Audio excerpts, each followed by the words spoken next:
Assalamualaikum warahmatullahi wabarakatuh. Kembali lagi bersama Bu Nesya. Hari ini kita akan belajar literasi dulu ya. Kita mulai dengan literasi. Bu Nesya punya sebuah cerita nih. Kalian dengarkan baik-baik ya. Cerita ini sangat menarik. Oke, tapi sebelum kita mulai ceritanya, jangan lupa like, subscribe, and comment. Oke. Segerombolan benda bulat kecil berwarna keputihan. Coba benda manakah yang dimaksud? Ya, ini loh bendanya. Kalian juga sudah menemukan bukan? Apa itu?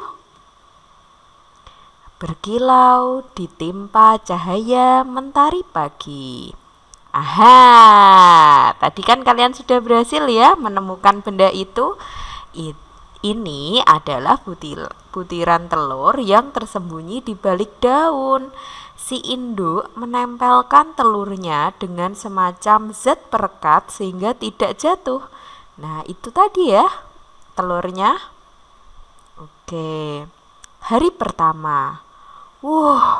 Sebutir telur jatuh tertiup angin. Tertiup angin telurnya.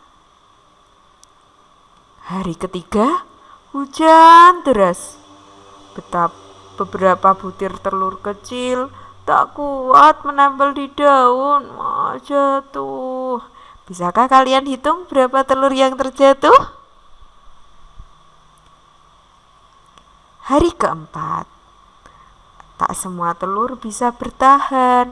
Ada telur yang kuat, ada telur yang tidak kuat. Telur yang kuat akan bertahan hingga saatnya menetas nanti. Lucunya hari keempat.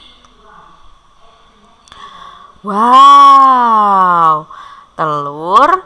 Kemudian keluarlah makhluk kecil itu, seekor ulat imut yang lucu.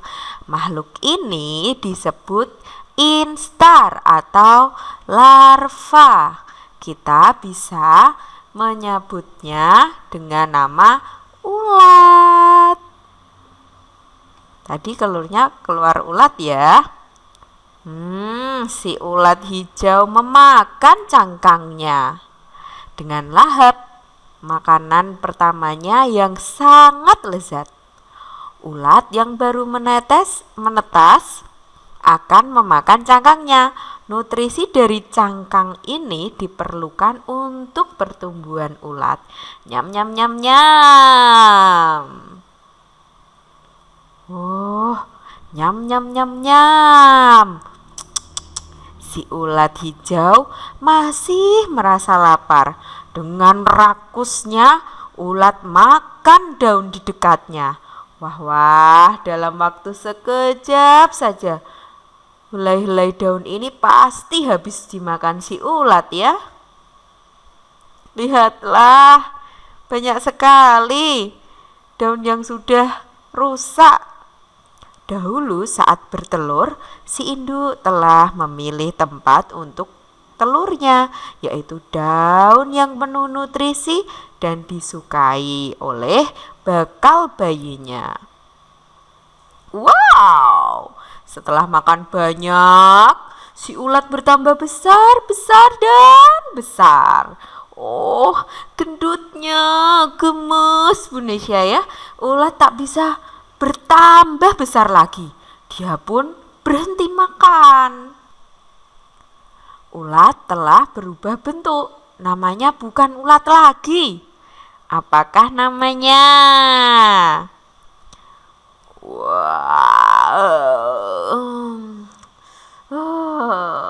Ulat menguap lebar. Ulat mencari tempat yang nyaman dan menempelkan dirinya di sana. Coba tadi apa namanya? Ya, ketemu dia. Ini namanya pupa. Ulat mengeluarkan semacam benang dari ekornya, lalu mengikat dirinya di dahan dan di balik daun. Kini ulat telah menjadi sebuah kepompong atau nama lainnya pupa. Ya, ini ketemu lagi kepompong. 2 hari, ulat menutupi dirinya dengan selimut lucu. Selama fase kepompong, ulat puasa sepenuhnya. Fase ini berbeda tiap jenis kupu-kupu. Ada yang 10 hari, 2 minggu, sebulan, atau 2 bulan.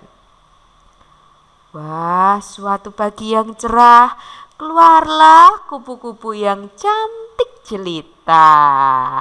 Ini tadi kepompong loh, ulat jadi kupu-kupu yang cantik. Apakah sama makanan ulat dengan kupu-kupu? Coba. Makanannya kupu-kupu bukan lagi daun. Ketika keluar, sayap kupu-kupu masih basah. Perlahan, sayap akan mengering, lebih besar dan kuat. Beberapa jam kemudian, kupu-kupu pun siap terbang mencari makan, yaitu cairan manis yang dihasilkan oleh bunga. Kita mengenalnya dengan nama nektar. Jadi makanan kupu-kupu itu apa? Nektar. Pinter. Oke, inilah dia tahap metamorfosis kupu-kupu. Kita tadi sudah belajar ya, mulai dari telur, ulat, kepompong, kupu-kupu. Usia kupu-kupu dewasa 14-24 hari. Setelah bertelur, kupu-kupu betina akan mati. Oh, kasihan. Sementara kupu-kupu jantan mati setelah kawin. Oke, selanjutnya kita membahas di buku paket ya, subtema 2. Siklus hidup kupu-kupu itu tadi kan sudah Bu Nisha sampaikan ya. Kupu-kupu itu merupakan salah satu jenis serangga yang memiliki tubuh ramping, antena di kepala, 6 kaki, dan sayap yang berwarna-warni.